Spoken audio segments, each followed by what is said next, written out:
ওবিটোর মাঙ্গেকিও Sharingan অনেক over পাওয়ার ছিল, যাকে কেউ ছুঁইতেই পারতো না। এই কারণে কি হারানো অসম্ভব? বলতে গেলে এরকম কোনো কথা না, কারণ ইতাজি বলেছিল প্রত্যেক জুৎসুর কোনো উইকনেস রয়েছে। ওবিটোর শারিঙ্গানের উইকনেস হলো এর টাইম লিমিট, কারণ আমরা দেখেছি সে হ্যাকারের মতো কোনো না কোনো ডাইমেনশনে চলে যায়, সব অ্যাটাক এপার থেকে ওপার হয়ে যায়। এইসব সে শুধু 5 মিনিট পর্যন্ত করতে পারে। এইটা আমরা তখন জানতে পারি সে যখন কোনানের সাথে ফাইট করছিল।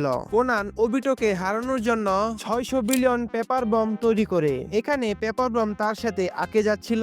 এটাকে অ্যাবজর্ব করানোর জন্য যতটুকু সময় লাগছিল ততটুকু সময়ে অন্যটি ফেটে যাচ্ছিল। এখানে ওবিটোর কাছে একই অপশনই বেঁচে থাকে, কন্টিনিউ তার বডি আনটাচেবল রাখা। কোনান মনে করে নেয় সে তার বডিকে 5 মিনিটের উপর রাখতে পারবে না। এখানে তার বম 10 মিনিট পর্যন্ত ফাটবে, কিন্তু ওবিটো ইজানাগি ইউজ করে বেঁচে যায়। না করলে তার মরা ওইখানেই লেখা ছিল।